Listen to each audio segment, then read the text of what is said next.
kabandera, I'm back. Wow!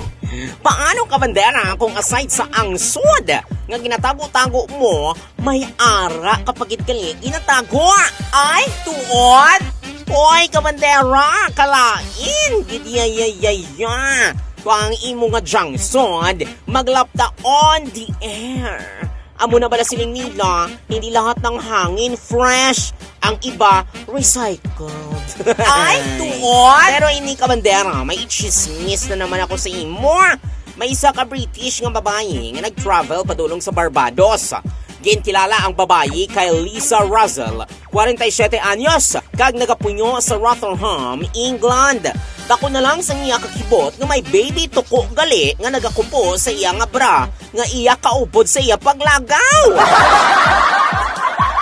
Gari nga imbes iya ihaboy, ginsagod na lang niya ini kaangay sa iya matuod-tuod nga bata. Kag sunod pa kay Russell ha, dalon niya liwat si baby tuko kung maglakat siya. Oh, ikaw kabandera, basi lang tawangin mo nga bra. Basi hindi lang tuko ang nagakabit da. Basi, ay sana all ginakupuan.